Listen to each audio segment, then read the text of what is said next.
তো hello guys, দেখে নাও কালকে তোমাদের যেটা দেখিয়েছিলাম যে রসগোল্লার রেসিপি। কালকের পুরো ভিডিওটা দিতে পারিনি গো, আজকের দেখে নাও পুরো অল টোটাল ভিডিও এতে আছে।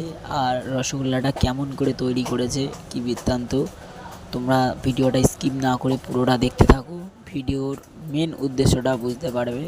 আর প্রথমে একটু তেল দিয়ে তেলটাকে গরম করে দিল, দেওয়ার পরে এইবারে যে রুটিটা মানে সেলাই রুটিটা যেটা মানে ভালো করে মিক্সড করে রেখেছিল, সেই সেলাই রুটিটা এইবারে গরম তেলে দেবে। মিক্সড করে কেমন করে রেখেছে দেখো, এক এক করে দেবে, দেখে নাও কেমন করে দিচ্ছে। এই দেখো একটা চলে আসলো রসগোল্লা, গরম গরম রসগোল্লা তেলেতে ফেলে, দেখে নাও কত সুন্দর গোল করে করেছে।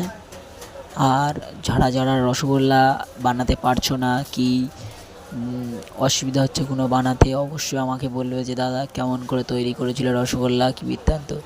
আমরা অবশ্যই তোমাদেরকে রেসিপিটা দেব। আর ভিডিওটা পুরোটা দেখতে থাকো, কেমন করে তৈরি করে, একের পরে এক দিতেই থাকবে। দেখো ভিডিওটা পুরো স্কিপ না করে।